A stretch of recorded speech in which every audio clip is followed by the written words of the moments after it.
Chopsticks up your nails. Earth. Fire. Wind. Wind? It's air, man. Water. No, it's Heart. air. Captain Planet. I wasn't talking about the Airbender. Oh, all right. I was talking about Captain Planet and All the right. Planeteers. All right, homogeneous. 5 rings. All right, homogeneous. What the fuck was up with that face? Ladies and gentlemen, this is JoeJinMovieSoAwesome. I'm Joe. I'm Won-Jin. Welcome back. Welcome back. This is going to be our talk about Avatar.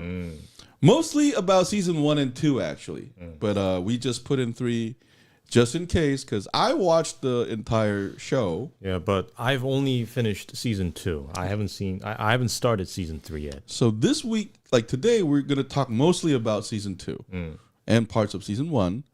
But if something related to season 3 comes up, I might give you a spoiler. So that's why we put season 3. Yeah. But next week, we are going to do a complete series review. yeah, basically. after I finish season 3 as well. Big shout out to our 77 subscribers. Yeah, what happened? Yeah, one joined again. I thought it was 76. Now it's 77. Hell yeah, baby. Welcome baby. to our channel. Hope you stay. Big shout out to our Triple Trouble, Void of Parrot, Scott Walker, and ZZ. Lee Chan Hong, I cook for my wife, known from Indonesia, Russian ID. And 7, by the way, I think it's also in many different cultures, but it's a very lucky number. So whoever is the 77th, consider yourself a very lucky person. Now that person's gonna leave just because you said that.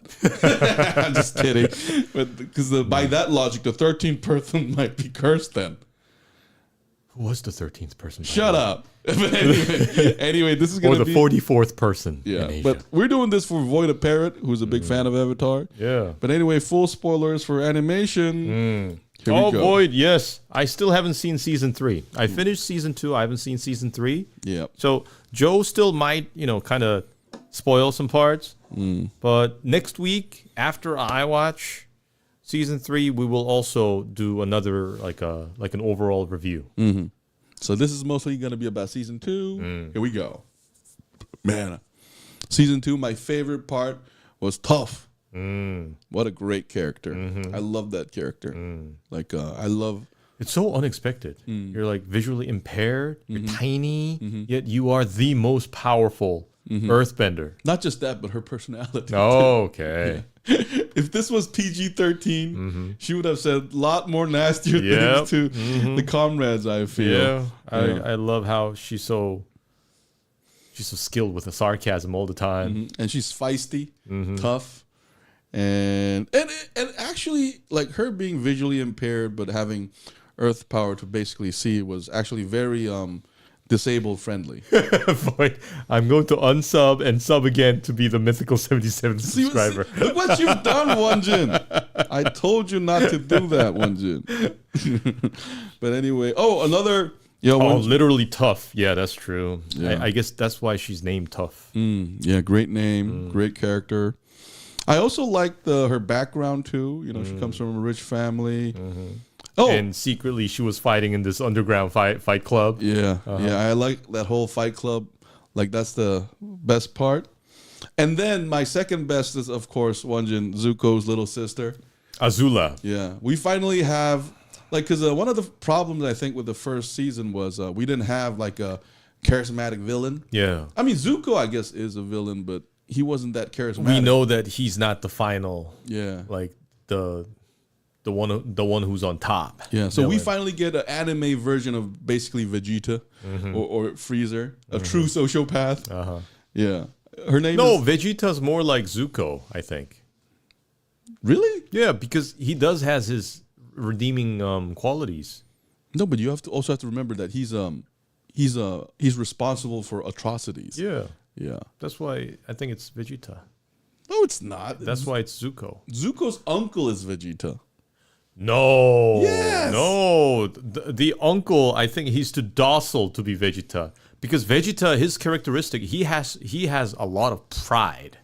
No, but it's implied that Iroh was called the Dragon of the West, and it's implied that he committed a lot of war crimes. So that's like Vegeta after Freezer and after Cell. So it's still Vegeta. No. Zuko never killed anybody. Didn't he? I don't Because think he it's did. implied that, as a Fire Nation soldier, he also was responsible for atrocities. No, but not to the scale of Uncle Iroh. He seized Ba Sing Se. So anyway, but that's interesting idea. Yeah. But anyways, yeah, the Blind Bandit. Yes, that's an awesome name too. Blind Bandit. Now we know that Zuko is just an easy push around. No, but I felt like this season made us like Zuko more. Yeah, I liked the season more than the first season because I think the original season it kind of started off slow. I didn't really like the exposition, but here I like how we're dealing with mostly settled characters, and also we are introduced to new characters. But I like how the story is carrying its arc. Finally, these characters are going through like a transformation. They all have their own arc. No, but what really my getting favorite somewhere. part was? I love Zuko's sister and the triple girls like chasing the team like Nazaguls from Lord of the Rings. They're like hunting them.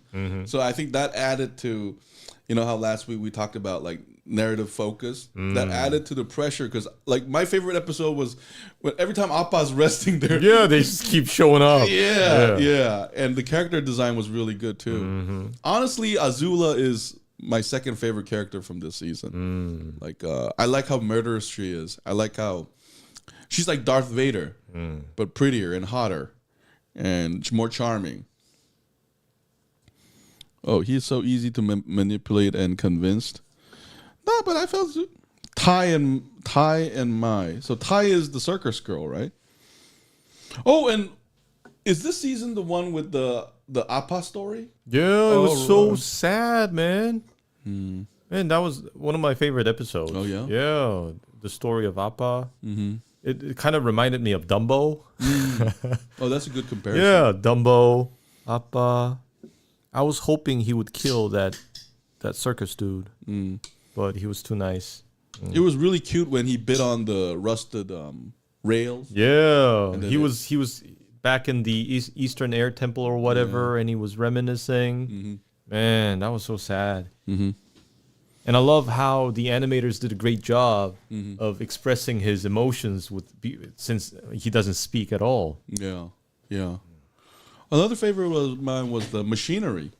You mean the big ass drill? The big ass drill. And is this a season with the flying? The balloon thing? Yeah. No, it's not here yet. I mean, it was introduced in the first season, wasn't it? But it's not really put into use yet. But we get the drill. Yeah. Zizzy, I hated the episode with Appa. Why, Zizzy? Because it's painful to watch. Oh. Yeah, watching what he's going through. Because that episode made me feel like the creators of the show was now super confident. They're like, let's play with it. Let's give the Appa perspective. And I like how, every episode introduces us to like new environments and new inspirations, and we kind of get where they got the inspiration from. And all this like Asian stuff, they also have like very subtle variations. There are parts when we know that something's very Korean. There's also parts where we know that that's Japanese. We know the part where it's like Chinese.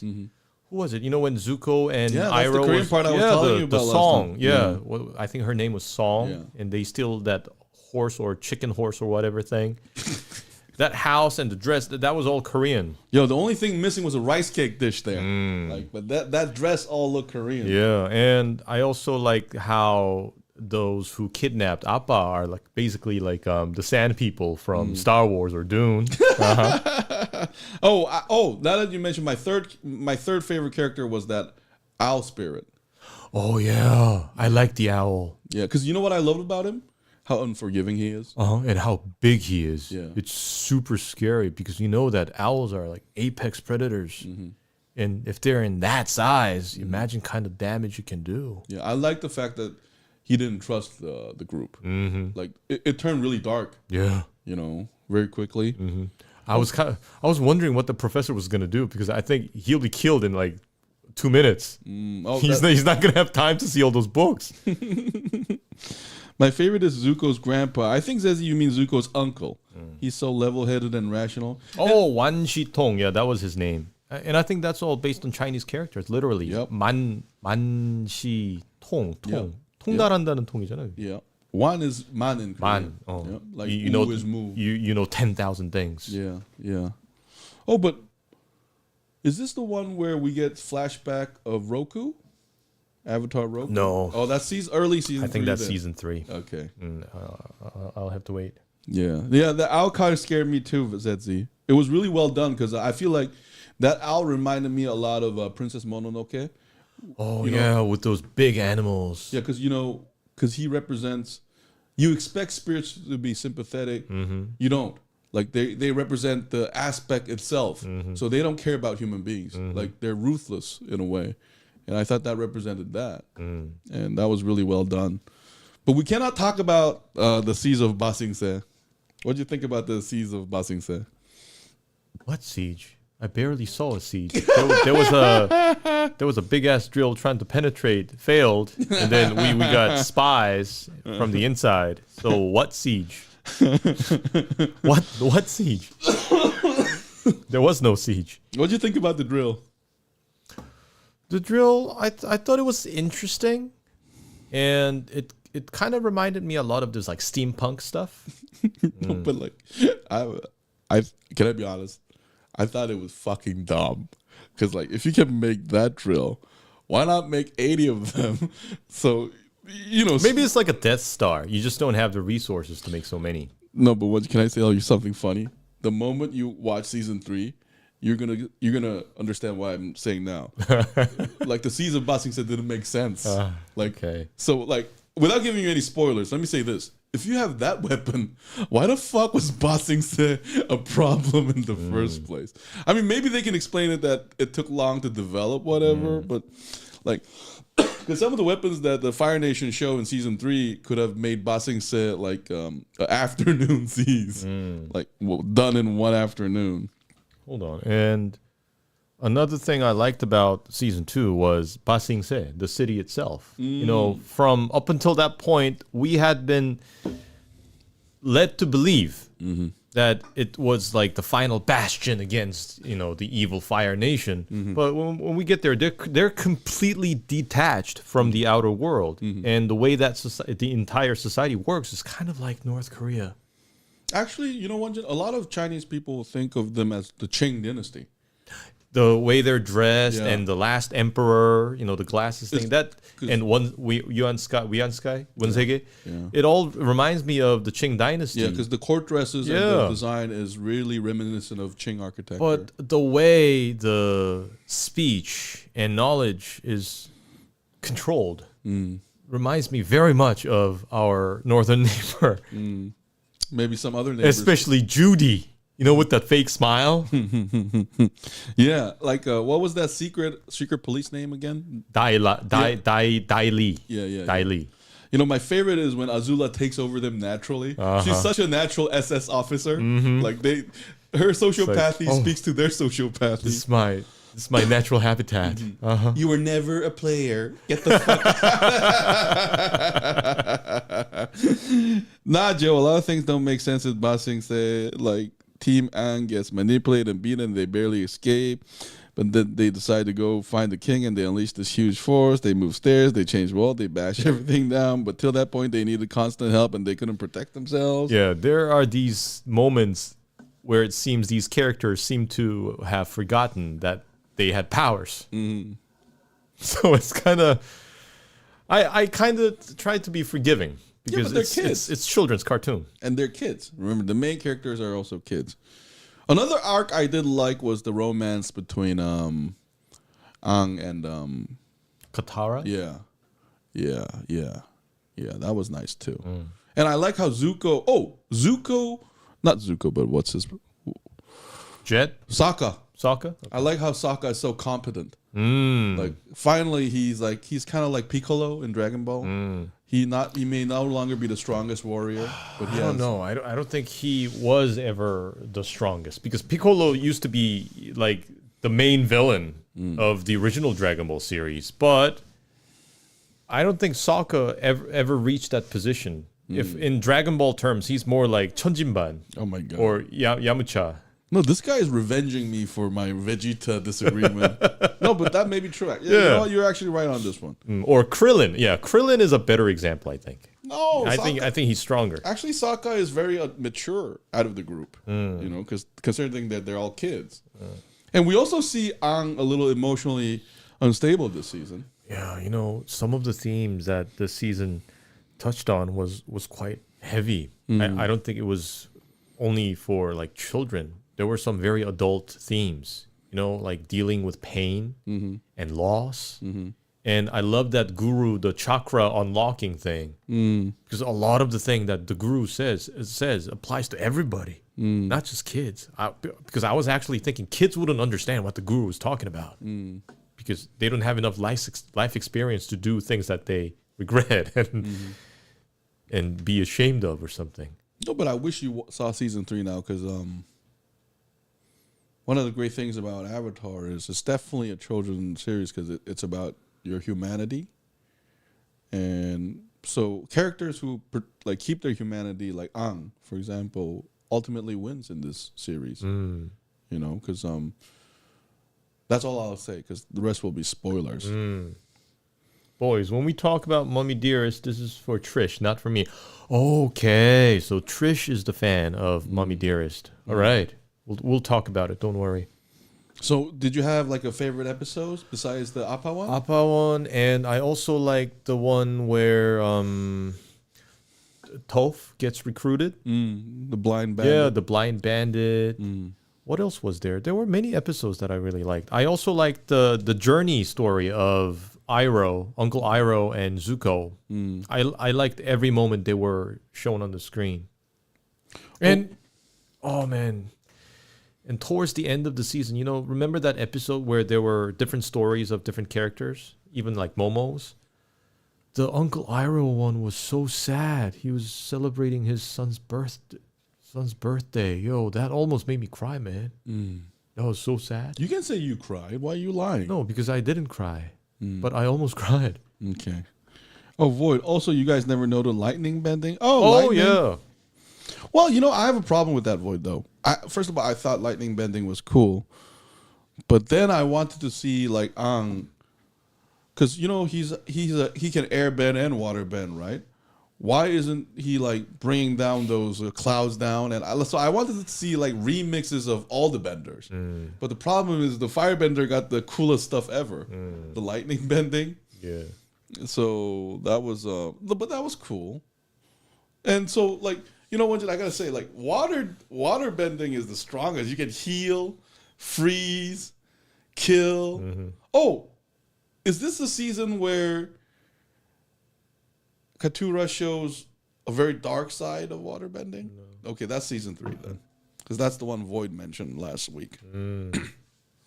Hold on. And one thing I want to talk about light bending is Lightning. It was lightning bending is when it was first used, it was pretty cool. But you know, in Korean term, this is like 필살기, which means this is like the ultimate skill to put down your enemy with one strike.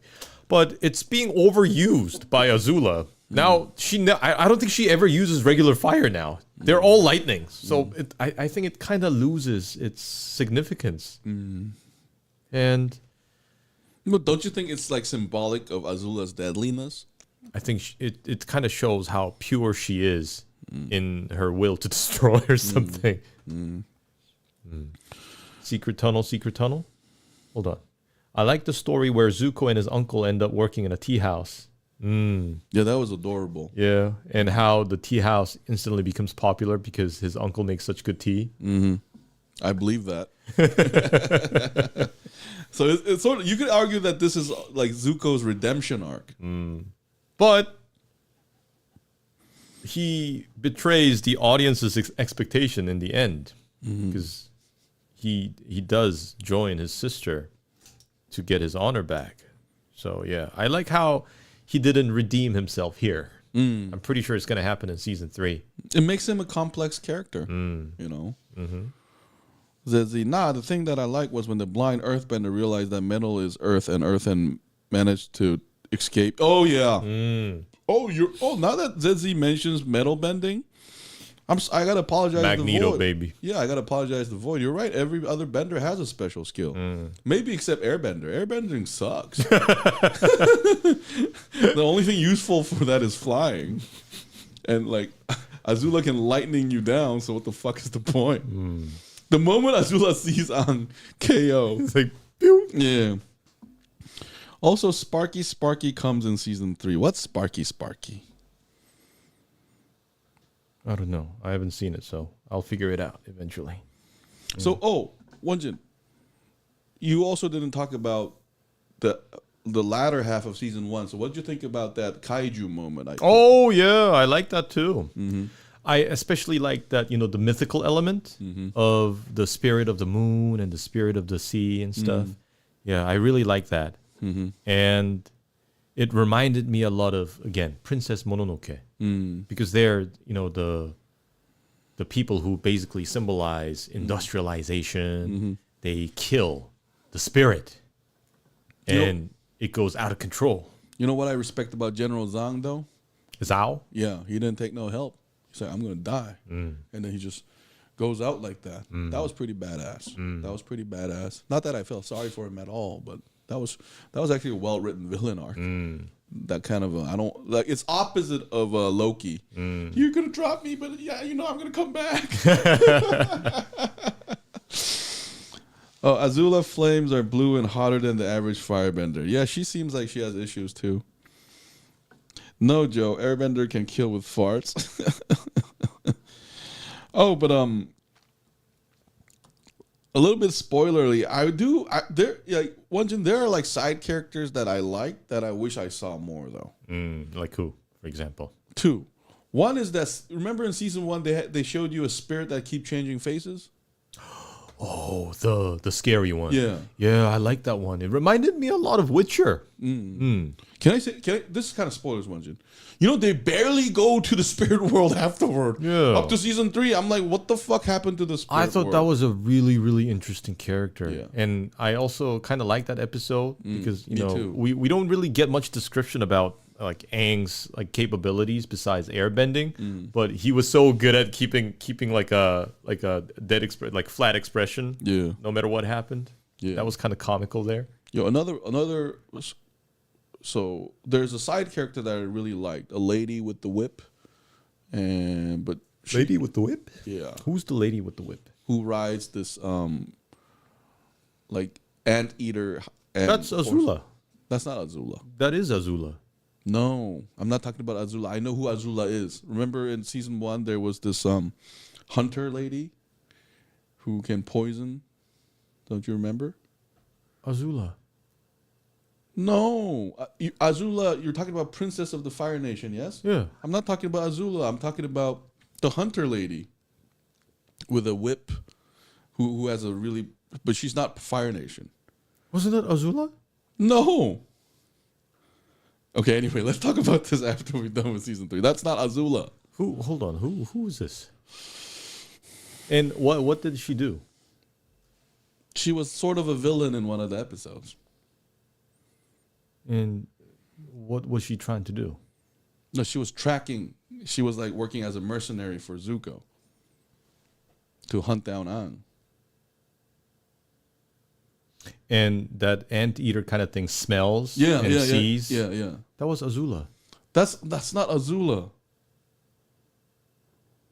Are you sure?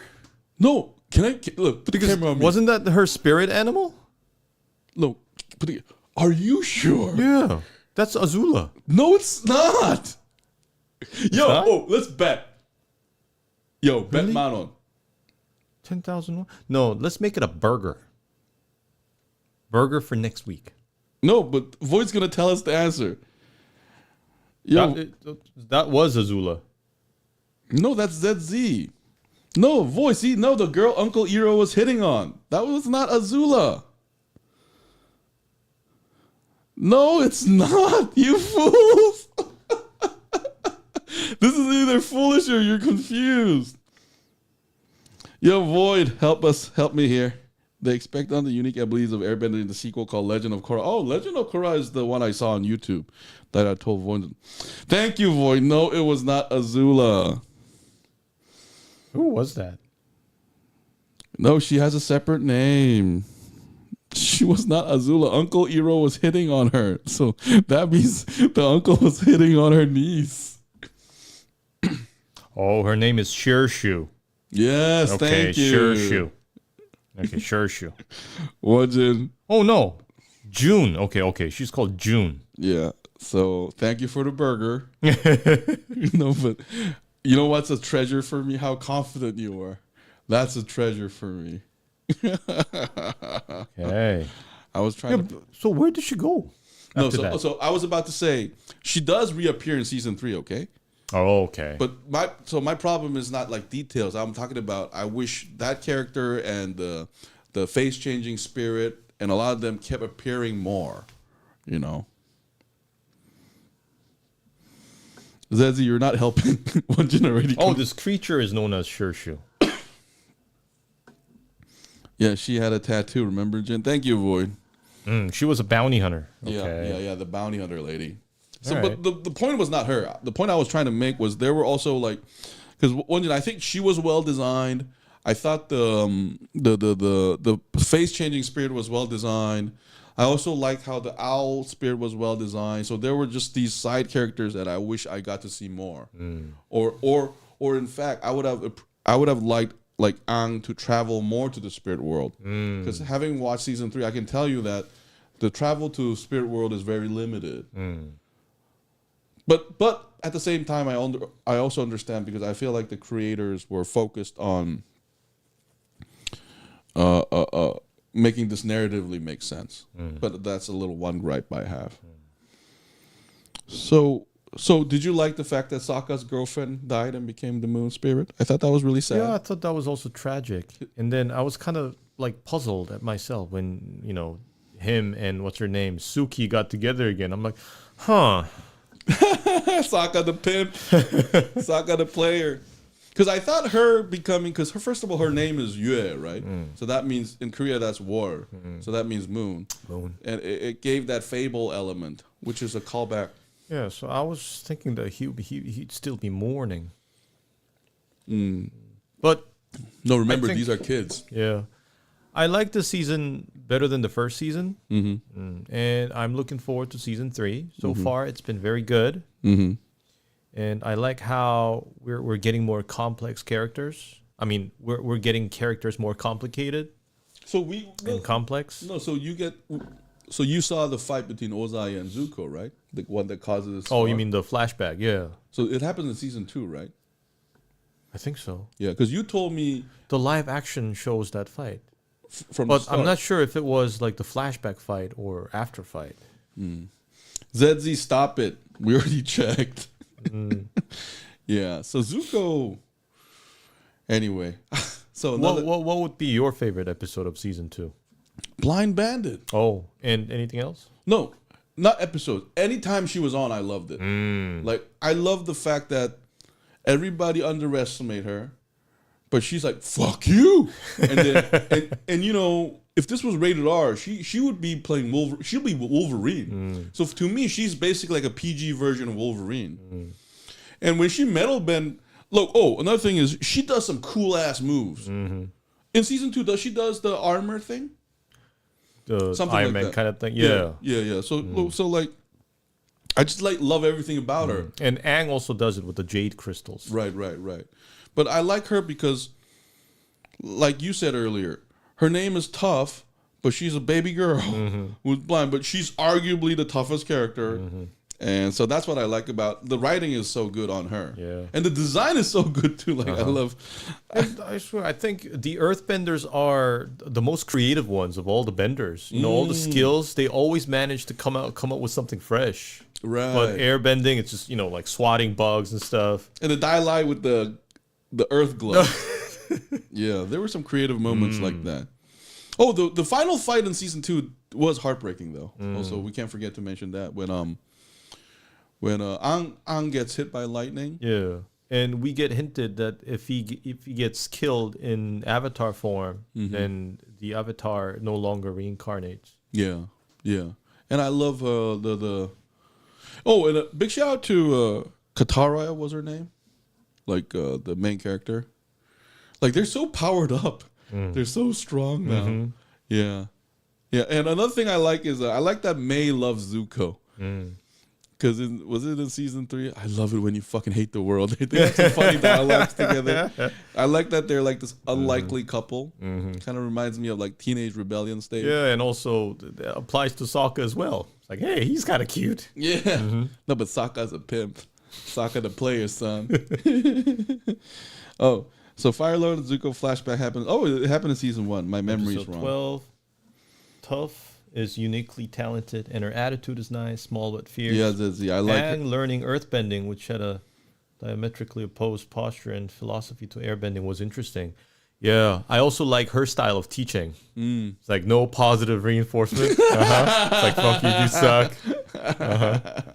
Yeah. It's like, do you need participation trophies? Yeah. I like how she's so disrespectful. Oh, also one of the funniest lines here is when she falls in the water and it's somebody else who saves her. She's like, "Oh, thank you, Sokka." And then she's like, "It's me." I'm like, "Oh, drown me now." So I love her sense of humor. So Toph was my favorite character. Azula was my second favorite because every scene with Azula was fascinating. Because we in season 3 we get an expanded version of that too. And that's why I think Voice said everybody loves season 3 the most. I think, Won-Jin, you're going to love season 3 too. Because Azula was just fascinating. I love her charisma. And I just felt like now we have a proper villain. Now we can get some action done. Yeah. But anyway, so would you give, shall we give a number grade to season 1 and 2? Okay, for season 1, I could give an 8. Season 2, I would give it a 9. Season 1, I'm going to give it an 8.5. Season 2, I'm going to give it a 9 too. Because season 2 was strong. Like, when season 2 was done, I was like, where the fuck is season 3? I cannot stop now. It had awesome writings, characters, and I like... Oh, and the world just feels larger too, with the visit to the temple. Yeah. And once you're going to love it, because in season 3, the world gets even bigger. So it does... It kind of reminds me of, playing Final Fantasy when I was a kid. The world is so vast, and you fly around to go places. And I mean, I kind of, I don't know, underestimated this animation. So, like, to everybody who recommended me to watch this animation, I'd like to thank you. Because I'm having a great time watching this. Yeah, I now kind of understand what the fuss was all about. Yeah, why this had a movie, why it also got like a live action series. And of all the versions, the animation is so far the best one. Oh, right, you saw the live action too. So, but you know what? Can I be honest with you? I don't feel like watching the live action. Like, it's not that interesting unless Void makes us do it. So I think it works because I watched the live action version first. Oh, really? And then watching the animation. But I guess if you started as an animation fan, you would probably have mixed feelings about the live action version. People always do. And what you know, another thing that I like about the series, the animation quality. This is before they went digital, I think. So I like the fact that the moving characters are animated while the background is actually not. It's a background. I like this style of 80s, 90s animation up to 2000. And I also gotta appreciate, these like subtle messages each episode has, and also like the season overall. I can kind of tell that this is designed so that kids can learn to grow up, to empathize with, like animals, to empathize with people with disabilities, and also with ideas regarding feminism, and also, I don't know, totalitarianism, and all those things, redemption. So I like how it touches on all these different messages and themes, but doesn't like throw it at our face. In every fight he's been before that point, you can clearly see him mainly evades us and uses it. Everybody can clearly see and kind of know that the Azula was labeled as borderline personality with psychotic feature. If you like her, Joe, I'm worried. I like her as a villain, Zedzi. It's the same reason why me and Won-Jin like Penguin. Penguin is a more psychotic character. And, it's one of the things we like about the villain because they're so Unhinged. clear on who they are. Like Megatron. Oh, that's Yeah, right. that's right. That's why we like these villains. Yeah. Unapologetic. Unapologetic. Yeah. Season 3 animation is actually really good. Live action butchered the core of the story and therefore doesn't exist. Okay, Void, thank you for not recommending the live action, which I have no intention to watch anyway. So anyway, guys, so that's our take on Avatar. Don't worry, we're going to talk about the complete series next week, okay? So this is our second session per request of Void Parrot. Thank you, Void, for recommending Last Airbender. I had zero expectations, but I had a great time watching the series. The only thing missing for me was the animated movie, because I told this to Won-Jin. I wish Avatar had like Like a cinematic version. Yeah, Revenge because of the Shark. that's where no expense is spared. Yeah. And you get like the best version of the animation that you can possibly get. And it's like an awesome experience when you get these TV animations or OVAs into a movie version. 100%. Yeah, I wonder why they don't make one. Yeah. So anyway, we're gonna take a short break and do Super Bad 2007. That's right. This Big has- lovin'. This has been JoeJinMovieSoAwesome. I'm Joe. I'm We'll see you Won-Jin. guys in 5 minutes. Bye. We'll be right back. Won-Jin, popping thank you for off. the burger. Yeah. You know what's Thumbnail more looking sweeter glossy. than the burger that I will get definitely What? is your confident face. But yo, that's how you persuade people and make them question themselves. No, but I didn't question myself at all. I was just enjoying the confidence you had.